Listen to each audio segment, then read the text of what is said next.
Hey Sean, how you doing? This is Time's Ticking from Utah, calling about Oakley. My watch. Yeah. Yeah, hey, that watch, it was the most expensive watch I've ever been. I'm a cheapskate. I don't spend almost $1,000 on a watch. But why I bought it, and this is kind of boring you, it's Oakley. It's white. It stands out on my arm when I wear a suit. Everyone talks about it. It's a definitely talking piece.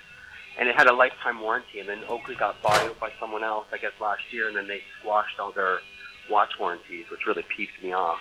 And that's why I spent so much money on this stupid thing. And they fixed it for me at least 4 times. Like, they always switched the battery, and they've changed the little dial on it. They've even fixed the crystal, and it's all covered. I never paid a penny for it. For free.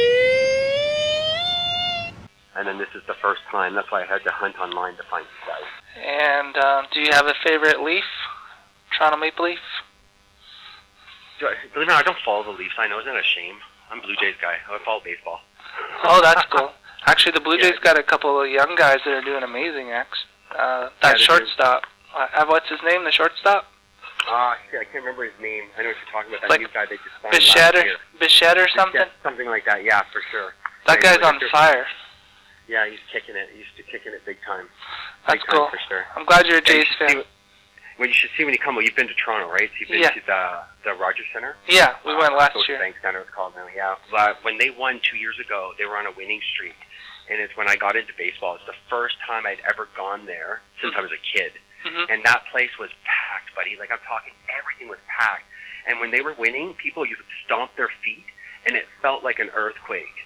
And it was the scariest, most exciting thing I've ever been to in my life. And trying to get out of that place because they won, like, it was so loud. People could hear us across Toronto. Like, traffic had stopped for 3 hours. It was just a complete shit show. It was the most amazing thing I've ever been to. So you figure if we're coming up to Toronto, that's the one thing we need to do? Oh, hell yeah, man. For sure. And especially if they're playing the Yankees, you got to come in when they play the Yankees because I don't know what it is. But it's like when the Leafs play downtown, it's gridlock. Everything is screwed for 5 to 6 hours. You almost think there was like a bomb threat or something. It's that bad. People jumping on top of buses, waving their flags, screaming, taking their clothes off. It's kind of a family. It's ridiculous. It's just, I've never seen anything like it. That's funny. Yeah, it's pretty awesome.